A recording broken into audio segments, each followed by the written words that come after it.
And no more secrets, I tell you all about the Galaxy A56. New images have been leaked revealing us the full color palette that will have this device and the new floating capsule design that will have the camera. Some time ago we had already seen some leaked images that gave us light on this new camera module capsule design, but the side views have now been leaked and let us see that this module would have a slightly floating design, similar to the floating rings that has Galaxy S25 Ultra.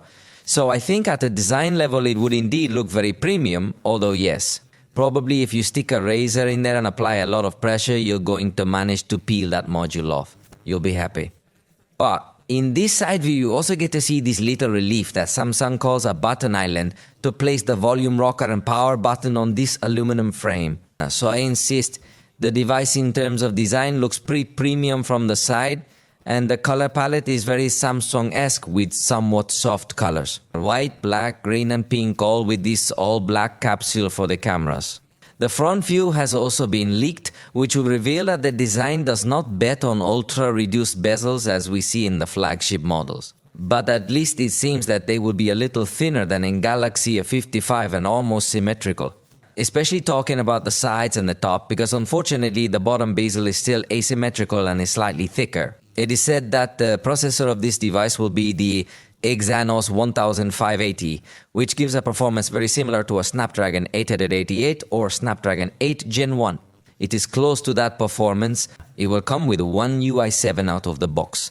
In the camera, it does not seem that there will be too many changes. It will have the same main camera, the same ultra-wide camera, and the same camera. Macro, or if not exactly the same, it will be very similar. Where there will be changes will be in the front camera, which will go from 32 to 12 megapixels, which generally this would be perceived as something worse, but you have to remember that a lower resolution sensor allows you to have larger pixels and therefore is going to have better light input. So it's expected to be an improvement, albeit a subtle one. But in addition to seeing this change in the design, it would maintain IP67 as its level of resistance against water and dust, which would be nice.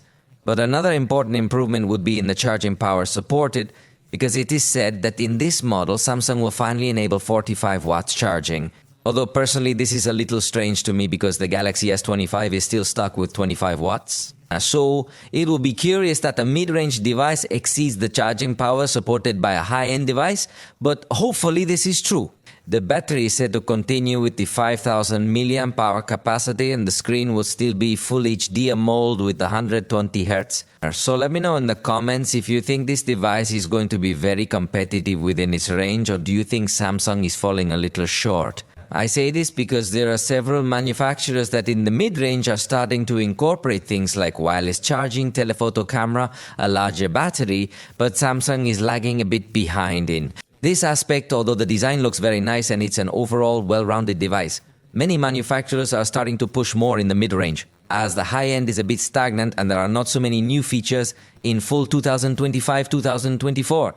We have seen that in the mid-range is where more innovation is happening, because many things are transferred from the high-end to the mid-range, but Samsung seems to be going with a much slower pace. Personally, I would have liked to see a telephoto camera on this device, but they keep putting the 5 megapixel macro camera, which at least is 5 megapixels and not 2 megapixels like other uglier cameras. But let me know what you'd like to see on the Galaxy A56.